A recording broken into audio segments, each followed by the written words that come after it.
Yung vlogger mga kababayan sa Amerika, si Marlica, naglabas kagabi ng document daw. Galing daw yun sa PIDEA kung saan nasa lista ang ating Pangulong Bongbong Marcos na target for operation. Yung dati po na kwento ng unang nagpalabas ng balita niyan. Si Digong, di ba niya Mr. Maravillas, dinibang na yan ng PIDEA. Dinibang na po. Gaya lang, nire-revive nila ngayon, nire-recycle. Kasi po, nagbabagang mga balita at pagtalakay sa mga isyu ng lipunan. Pulsa, opinyon, banat at paglalantad sa katotohanan. Pulsa, what you see is what you get. You decide. yung kanilang patron, si Digong, durog na durog po ngayon sa issue ng West Philippine Sea dahil sa kadaldalan po, sobrang katabilan ni Harry Roque. Si Harry Roque mismo yung naglubog kay Maudigs sa Kumunoy. Siya yung nag-confirm mga kababayan na hinudas ni Digong yung ating mga mamamayang Pilipino. Nakipag gentleman's agreement kay Xi Jinping para ipabulok na lang yung BRP Sierra Madre. O ngayon nga po, mga kababayan, sa latest na mga balita tungkol dyan, mismo ng si Panelo, tinawag si Harry Roque sinungaling at gusto lang daw ng publisidad. O ngayon, dinadivert nila yung atensyon mula kay Maudigs na durog na dahil sa sarili nilang kagagawan, nirehas uli po yung issue sa pulburon. Ngayon, hindi sila makapag-produce ng video kasi mahirap po mag-piki ng video. Ang ginagawa ngayon, nag-fabricate sila ng document. Ayan po. Ewan ko kung anong magiging reaksyon nito ng PIDEA. Baka kasuhan si Marlica ng pamimiki ng dokumento. May logo pa ng PIDEA, oh. Tapos dito, mga kababayan, ayan, oh, may pangalang Bongbong Marcos Jr. Walang control number. Ang date niya, March 11, 2012 daw. Tapos, walang tinakpan dito yung pangalan ng team leader. Tapos dito may tinakpan na pangalan. Ayan po si Marlica. Oh. Grabe yan Mr. Maravillas yung hatred ni Marlica kay President Bongbong. Yan po ang sabi sa kwento, dulot ng hindi napagbigyan ng kanyang mga mitiin. Kasi ang sabi, tambak yung dalang rekomendasyon. Ang saka, siguro na sense na iba man yung intensyon mga kababayan. Magkakasira lang sa kanyang administrasyon kaya nireject. At sa personality po, makikita ninyo na manipulative. Gustong magdikta. Hindi man po maaari ang gano'n. Kasi tumulong daw siya, gumastos pa. Sino naman nagsabi sa iyo na tumulong ka? Nirecruit ka ba? Di ba? At gumastos ka, wala ba nagsabi sa yung gumastos ka? Gumastos ka kasi may agenda ka nang hindi mapagbigyan ng agenda yan. Bumaliktad mga kababayan. Ito na siya, ayaw tantanan yung ating Pangulong Bongbong Marcos, the first family, kung ano-ano yung mga pinagsasabi. Ngayon, ginawa ng mga supporters ng ating Pangulong Bongbong mga kababayan, gumawa din ng fabricated document to prove na napakadali ngayong digital age ang gumawa ng dokumento. Inilagay din yung pangalan ni Marlica. Amanos niya.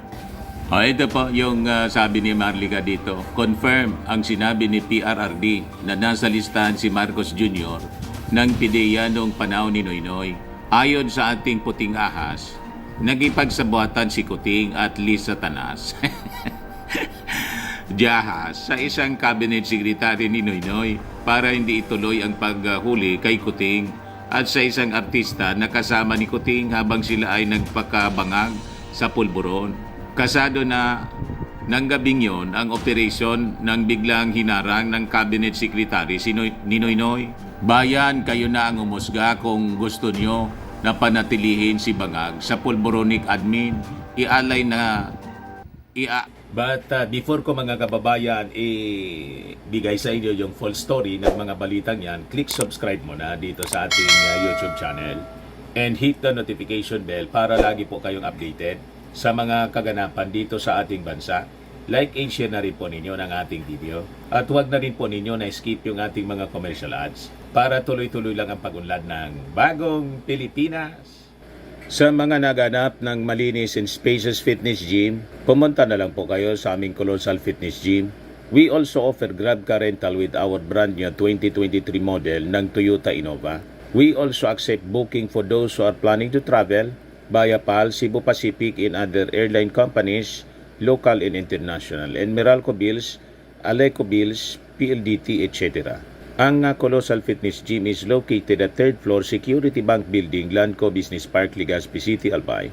For inquiries, look for Gilon Maravillas. Contact number 0966-802-0949. Lagi na pong matao sa amin. Na-set up na rin yung aming mga bagong gym equipments. May treadmill na rin po kami. Ito naman po yung bago naming product na binibenta online. Eye Glow Serum, whitening po siya. Tingnan ninyo yung epekto sa aking anak na architect before and now. Yung mga inquiries po ninyo, dumiretso na lang kayo sa kanyang Facebook account, Riz Maravillas.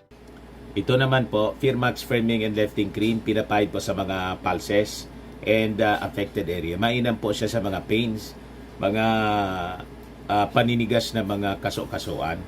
Pinapahid-pahid lang po siya sa mga pulses. Ito naman po, Automax Radiant Serum. Sa mukha naman yung application. Anti-aging po siya. You will look 10 years younger than your age. Sa mga cancer patients naman po, baka lang gusto ninyo itong itry. Ningxia Red Mix Fruit Drink. Hindi man po siya gamot, food supplement siya. Kaya lang, gawa siya mga kababayan sa goji berry. Yung goji berry may anti-cancer properties. Yung mga inquiries po ninyo, dumiretso na lang kayo sa aming messenger sa Facebook para masagot namin agad. Ayos pa? Ayos na niya, Mr. Maravillas. Alay na kayo sa pakikipag-bang-bang-bang sa China na sa mga kamay, puso at utak nyo nakasalalay ang kinabukasan ng inyong pamilya at bayan. Wakasan ang pulboronic na bangag jahas admin na ito. So ang objective, the same with the objective ng mga mga kasama nila sa kampo ng mga Duterte. Talsikin yung ating Pangulong Bongbong Marcos at iupo si Inday.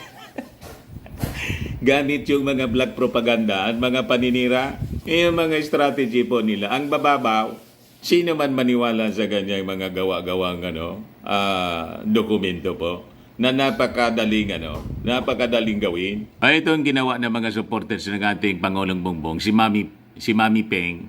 Sabi niya rito, kaya ko din gumawa niyan. Santissima, wala na tayo sa Dragon Age. Basta may Photoshop ka at tiyagaan mo lahat, kaya na ngayon. Pakisabi sa nag-edit kay Maharlika, sabi sa name of target, no alias, kahit kailan, gagawa lang kayo, di niyo pagalingan. And for your information, sabi ni Digong, mayor pa daw siya noon. Noong 2012, si Sara mayor ng Davao. Bangga po, pati yung mga information. Bangga. Ito po yung ginawa-gawang document po. Bongbong Marcos, alias Bonget. Nakalagay po dito, no alias. Name of target, no alias. Pagkatapos, may pangalang Bongbong Marcos, alias Bonget. Kita ninyo? March 11, 2012. Pre-operation report, PIDEA. Ito ginawa ni Mami Ping, mga kababayan. Gumawa din siya. Kinopya niya yung PIDEA.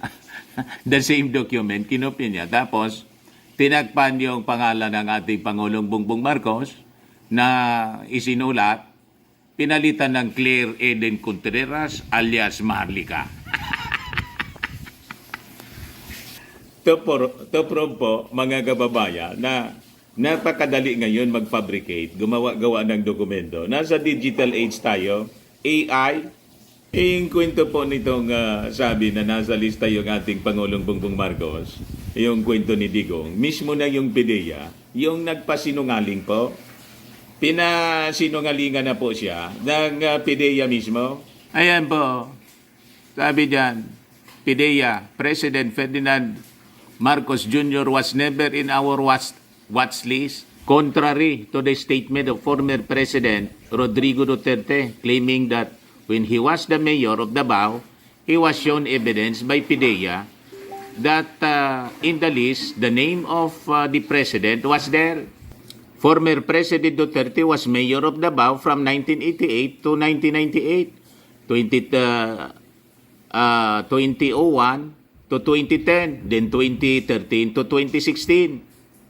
Yung nasa lista doon na ginawa mga kababayan, tinablis na document daw galing sa PDEA. Ang pizza po, March 11, 2012, so kontra po. Hindi man siya mayor noon, si Digong. Ang mayor po, si Inday. Hindi na pag-aralan mga kababayan yung facts. Kaya basag agad yung yung script nila. Sablay na sablay mga kababayan.